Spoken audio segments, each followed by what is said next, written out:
Welcome to the Containment Zone. Sometimes the Foundation discovers entities so dangerous, so incomprehensible, that traditional classifications fail. SCP-469 is not one anomaly. It is many, pressed into the illusion of unity.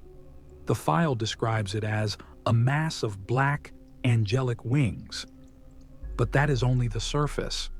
Only what the light can see before it is devoured. It was recovered in an abandoned church, buried beneath salt and ash in an uncharted zone of conflict. The retrieval team found the building by accident. They followed a noise dash, a distant whispering chorus, impossible to locate. They opened the doors and saw a thing sleeping, beneath the shattered remains of an altar, coiled in feathers, breathing without lungs. It didn't speak. It didn't move. But every operable microphone within 300 meters began transmitting sound. Wings, thousands of wings, beating, humming, whispering, and under that noise, names. Some were known, most weren't, but every one of them belonged to someone, no longer alive. This was no angel. This was a memory trap, a predator that doesn't hunt with eyes or claws, but with sound. SCP-469 does not wake. From sleep, it listens until it has reason to rise. The retrieval operation for SCP-469 was meant to be standard. 4 containment personnel, 1 anomaly specialist, minimal engagement. The mission was clear: observe, document, extract if safe. But safety was never an option. From the moment the team entered the church, their comms began to decay. Not in volume, in clarity. Words dissolved, signals bent, syntax collapsed, and through the static came sound. A layered throbbing hum, like wings beating underwater, tangled with something else. Voices, human, half recognizable, each speaking in unison, but not in harmony.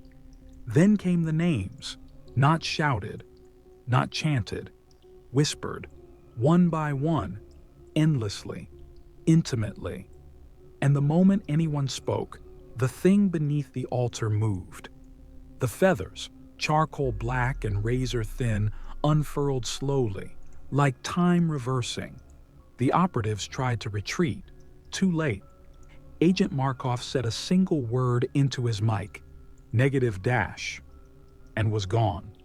Not struck, not burned, just shredded, as if sound itself had become the blade. The rest of the team ran. 2 made it out. 1 was blind. The other never made another sound for the rest of his life. Drones later confirmed what they had feared. SCP-469 does not react to sight, not to heat, not even to motion. It reacts to noise. A whisper, a heartbeat, a breath. Even thinking too loudly is enough. It does not wake violently. It unfolds, like a cathedral blooming in reverse. And once its wings begin to spread, each one vibrating with its own dissonant tone, there is no time left. The Foundation classified it immediately. Not Keter, not Thaumiel. Just one word, stamped in bold: silence. SCP-469 appears at first glance to be a cocoon of wings. An angel sleeping inside its own skeleton. But closer examination reveals there is no body. There are only wings. Dozens, hundreds, thousands. Each one black as coal, curved like scythes, and tipped in fine-point quills that register subsonic tremors. The wings do not grow from a central form. There is no torso, no spine, only a mass of woven sinew, twisted feathers, and resonant bone, a choir without a conductor. Each wing emits a faint harmonic frequency. Alone, these tones are barely perceptible. Together, They form a living vibration matrix, a self-perpetuating sound field tuned to awareness. It does not hear. It does not listen. It vibrates. A living membrane of auditory cognition, scanning the environment for disruption, for invitation. Because that is what noise is to SCP-469. A door, a signature, a signal that something lives and can be silenced. The entity feeds on vibration, not in a metaphorical sense, literally. When a sound is produced, the wings begin to react. First, a ripple, then a tremor, then a full convulsion of motion.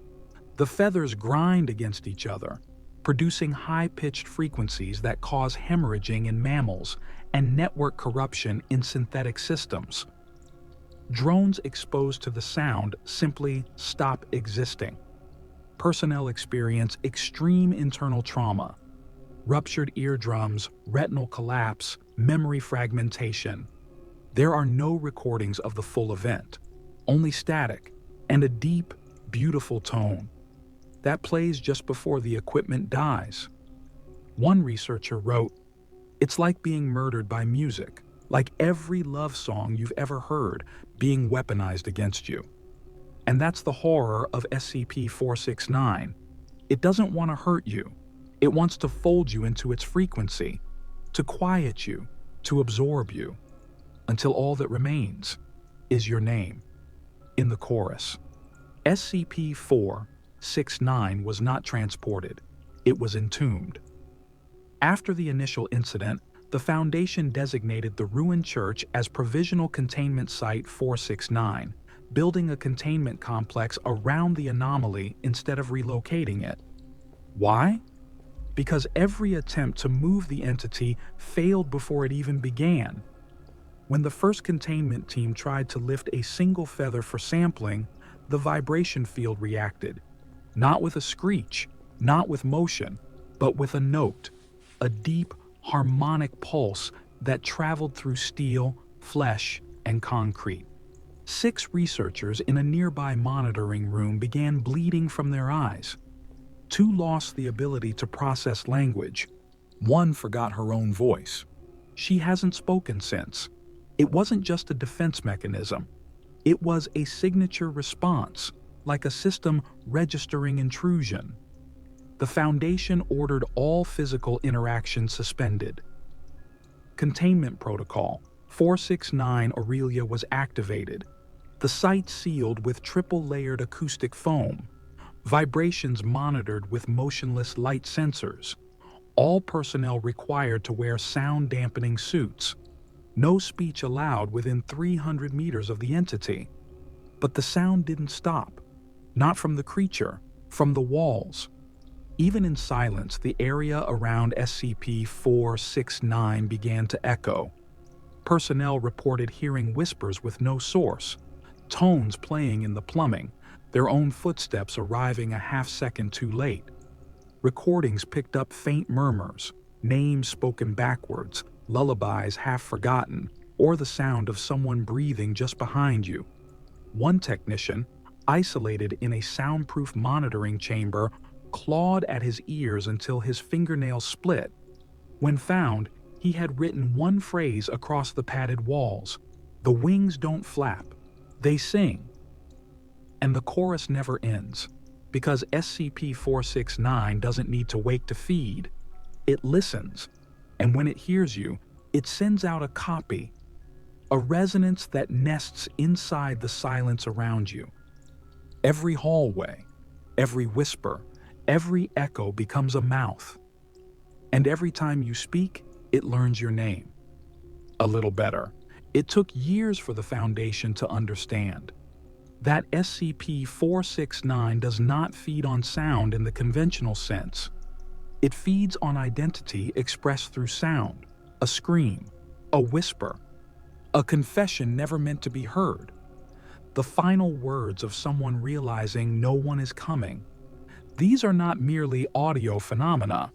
They are signatures, psychic blueprints of emotion and memory projected outward. And SCP-469 collects them all. Each time a voice is heard within its range, it reacts not with hunger, but with recognition, like it has heard you before, like you were always meant to be part of it.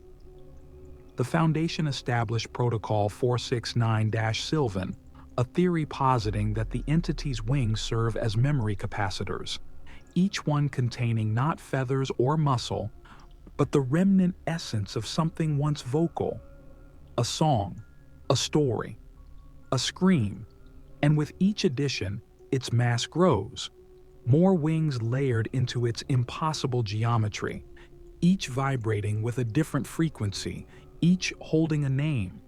Not a name from speech, a name made of meaning. Those who survive auditory exposure often report auditory hallucinations for weeks after. The hum of wings beneath city traffic, a lullaby in the hum of an engine. Their own name whispered from the throat of someone who should be dead. One Foundation psychologist wrote, "It is a choir of the forgotten, a cathedral made of last breaths. It doesn't kill you, it recruits you."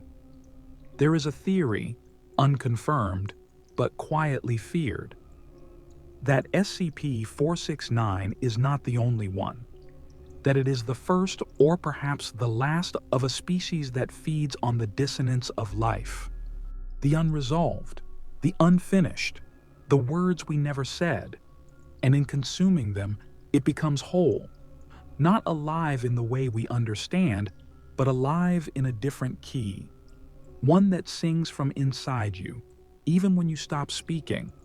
By the 7th year of containment, something became clear. SCP-469 was not growing, it was becoming. Every recorded vibration, every spoken word within its reach was not just devoured, it was repurposed. Encrypted within the hum of its wings was a pattern. When translated into visual spectrograms, the sound revealed repeating glyph-like structures, some resembling ancient religious symbology, others echoing fragments of DNA sequences. Mathematicians and theologians reviewed the data. They found recursion, ratios too perfect to be natural, and in the center of every model, a void, a pause, a moment of complete and utter silence. Not emptiness, not nothingness, a designed absence. It was as if SCP-469 was building something out of sound, layering wings not just to defend itself, but to form a structure, not a body, a temple. One researcher theorized that the creature's purpose was not destruction, but ascension, not for itself, for us, through silence. Because if every voice is recorded, every song consumed, every secret absorbed, then what remains? Stillness, a perfect, unified moment without speech, without name, without memory, a state in which identity vanishes, and only the resonance remains. A tone so pure, it is indistinguishable from divinity. There is no evidence to support this, only the pattern, only the way its feathers realign in symmetrical spirals, each time someone dies within range, and the way the humming always ends, with the same note, one long, low breath, like the exhale of something, remembering how to wake. If true, then SCP-469 is not just collecting voices, it is building the final one, the voice that ends all others, not with violence, not with fire, but with a sound, so full of meaning that the universe itself goes quiet to listen. SCP-469 does not rise. It does not chase. It does not roar. It waits. In perfect darkness, where its wings curl inward like closing eyes, and its breath is mistaken for the rustling of old curtains.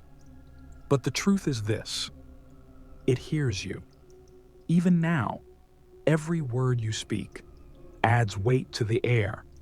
Every secret you whisper threads itself into a wing. You think you're alone in the silence. You're not. You're just not the only one.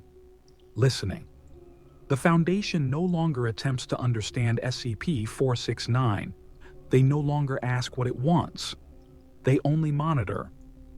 Quietly, obsessively, listening for the change that will never come, and fearing the one that will. The site surrounding the entity remains sealed, not for its protection, not even for ours, but because inside those walls, the concept of voice has become dangerous, contagious. A single spoken word could complete the pattern. A single breath could finish the phrase. And the wings would rise, not to fly, but to sing. To sing in a harmony made from every silence ever shattered, every confession swallowed too late, every scream buried beneath a world that forgot how to listen. Because SCP-469 does not seek vengeance, it seeks completion, and the final note of that endless song will not be sung with a mouth. It will be sung with everything. Thank you for entering another anomaly in the Containment Zone. And if you ever find yourself in a room so quiet it hums, where even your thoughts feel loud, do not speak, do not breathe, do not pray, because the angel might already be listening.